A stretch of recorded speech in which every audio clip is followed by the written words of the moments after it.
7 दिसंबर 1941।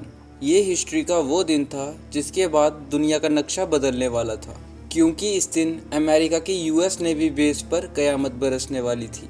एक ऐसी कयामत जिसका अंदाज़ा किसी को भी नहीं था। अमेरिकन बैटलशिप पर मौजूद अफ्रीकन अमेरिकन बावर्ची डोरिस मिलर सुबह सुबह नेवी ऑफिसर्स को ब्रेकफास्ट सर्व करता है और उसके बाद उनकी लॉन्ड्री कलेक्ट करने लग जाता है। सुबह ठीक 7:57 AM डोरिस को सायरन की आवाज़ सुनाई देती है। एक ऐसी सायरन की आवाज़ जो एक सेलर अपनी पूरी सर्विस में कभी भी सुनना ना चाहे। और जैसे ही वो बाहर निकल के आसमान की तरफ देखता है, उसकी सांसें मानो थम सी जाती हैं, क्योंकि पूरा आसमान जापानीज बॉम्बर एयरक्राफ्ट से ढका हुआ था। पलक झपकते ही पूरे नेवल बेस पर बॉम्ब्स की बारिश होने लगी, क्योंकि जापानीज एयरक्राफ्ट्स ने चुन चुनकर अमेरिकन शिप्स को उड़ाना शुरू कर दिया था। ये हमला यूएस के पर्ल हार्बर बेस पर किया गया था। पर आखिर ऐसी क्या वजह थी जो अमेरिका जैसे देश पर जापान ने हमला कर दिया, और आखिर क्यों अमेरिका ने जापान पर न्यूक्लियर हमला किया था? So hello friends, my name is Naveen and today our story is revolving around why America used nuclear weapons on Japan. Spawned by the genius of man, a new age is born in the roar of thunder and the fire of the sun. At 8:15 in the morning of August 6th, the first atomic bomb struck an enemy target.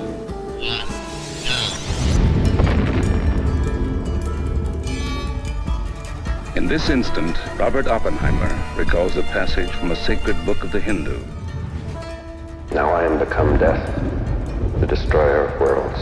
इस कहानी की शुरुआत 1941 के world war 2 से होती है, जब America ने चाइना को बचाने के लिए अपना सब कुछ दांव पर लगा दिया था। हाँ, ये वही चाइना और अमेरिका थे जो आज एक दूसरे को आंखें दिखाते हैं। हुआ कुछ यूं था कि वर्ल्ड वॉर 2 को स्टार्ट हुए 3 साल हो गए थे, जहां एक तरफ जर्मनी और इटली थे और दूसरी तरफ ब्रिटेन, नेदरलैंड्स और फ्रांस थे। अमेरिका ने वर्ल्ड वॉर 2 में हिस्सा नहीं लिया था, वो बिल्कुल न्यूट्रल था, क्योंकि वर्ल्ड वॉर 1 से अमेरिका को बहुत ज़्यादा नुकसान हुआ था, जो अमेरिका फिर नहीं चाहता था। पर एक देश था जो अमेरिका को बहुत ज़्यादा सता रहा था, और वो देश था जापान। जापान के पास नेचुरल रिसोर्सेज बहुत कम थे, इसलिए वो एक के बाद एक अपने पड़ोसी देशों पर कब्जा जमाए जा रहा था, ताकि वो आगे जाकर अपने नेचुरल रिसोर्सेज की डिमांड्स पूरी कर सके।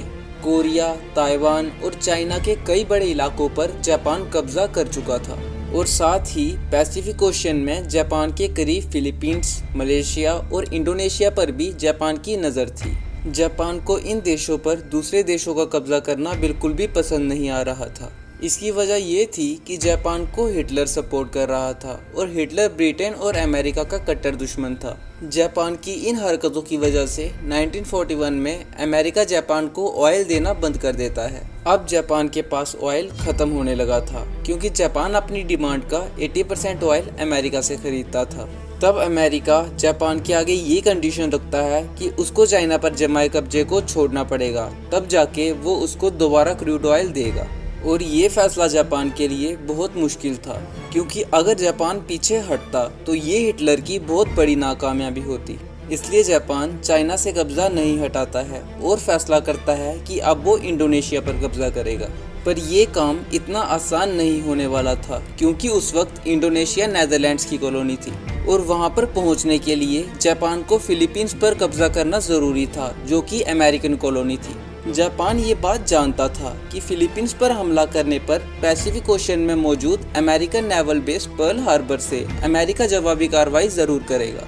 इसलिए जापान ये फैसला करता है कि पहले वो पर्ल हार्बर पर सरप्राइज अटैक करेगा, क्योंकि ऑयल ना होने की वजह से उनके पास और कोई भी ऑप्शन नहीं था। इसलिए जापान चोरी चोरी पर्ल हार्बर पर अटैक करने की तैयारी में लग जाता है। जापान ने जो अपनी फ्लीट तैयार करी, उसमें 2 बैटलशिप्स, 39 सबमरीन्स, 30 डिस्ट्रॉयर्स और 414 बॉम्बर एयरक्राफ्ट्स थे। इन एयरक्राफ्ट्स को 6 एयरक्राफ्ट कैरियर की मदद से पर्ल हार्बर की तरफ भेजा गया।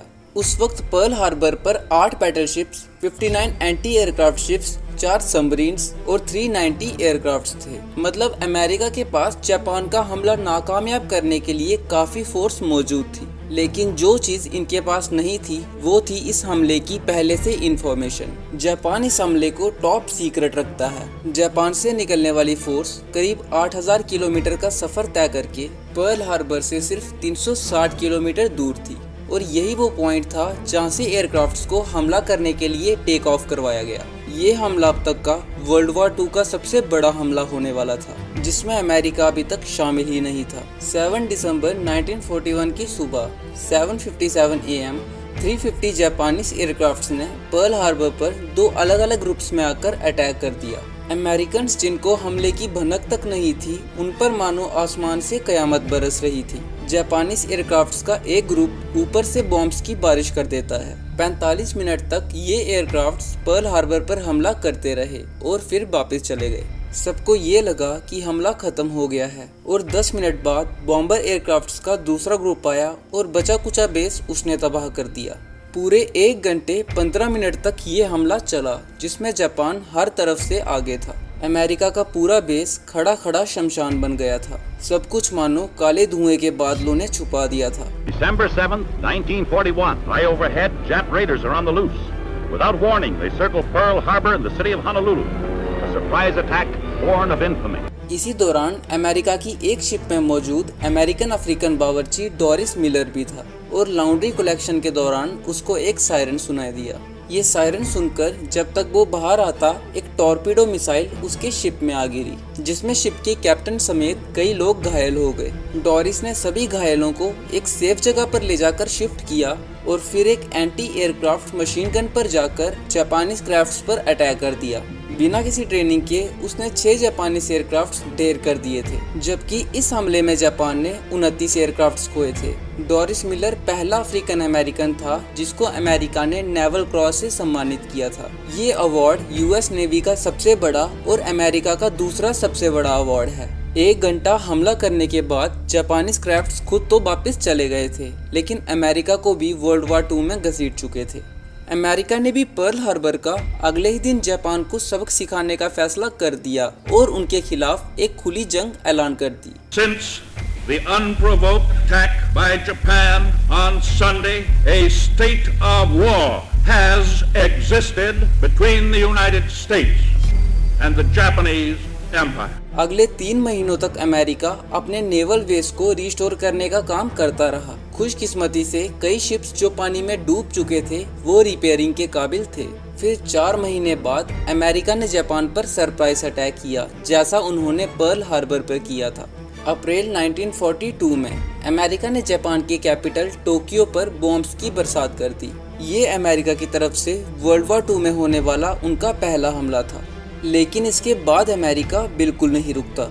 अगले 4 सालों तक इन दोनों देशों की आपस में लड़ाई चलती रही, जिसमें अमेरिका अपने हाथ बहुत अच्छे से कस चुका था और जापान इस जंग में बहुत कमज़ोर हो चुका था। लेकिन किसी भी सूरत में वो पीछे हटने के लिए तैयार नहीं था, क्योंकि पीछे हटने का मतलब था जापानीज को अपना ग्रेटर एशिया बनाने का सपना पीछे छोड़ना। और आखिरकार अगस्त 1945 में अमेरिका ने जापान के खिलाफ अपना सबसे बड़ा कदम ले ही लिया। 6 अगस्त 1945 को सुबह 8 बजे जापान की हिरोशिमा के ऊपर एक बोइंग B-29 सुपर फोर्ट्रेस देखा गया और इस जहाज ने 4400 किलोमीटर वेट का एक लिटिल बॉय नाम का बॉम्ब हिरोशिमा के ऊपर गिरा डाला। एग्जैक्टली 43 सेकंड्स के लिए ये बॉम्ब नीचे गिरता रहता है और नीचे गिरते ही एक जोरदार ब्लास्ट होता है। जापानीज लोगों ने ये सपने में भी नहीं सोचा होगा कि वो एक एटॉमिक बॉम्ब था। पलक झपकते ही सब खत्म हो जाता है। शहर में बसे लोगों को अपने आखिरी पलों में बहुत ही तेज रोशनी चमकती हुई दिखती है। धमाके की वजह से इंस्टेंटली एक फायर बॉल बन जाती है, मानो एक छोटा सा सूरज हो। जमीन पर टेम्परेचर 4000 डिग्री सेल्सियस से भी ऊपर चला जाता है। एक चुटकी में 8000 से भी ज्यादा लोग मर जाते हैं, मानो कोई कब्रिस्तान बन गया हो। अभी जापान कुछ और समझ पाता कि 3 दिनों बाद 9 अगस्त को अमेरिका ने जापान के नागासाकी पर भी न्यूक्लियर बॉम्ब गिरा दिया। ये मैक 3 बॉम्ब था, जिसको कोड नेम दिया गया था फैट मैन।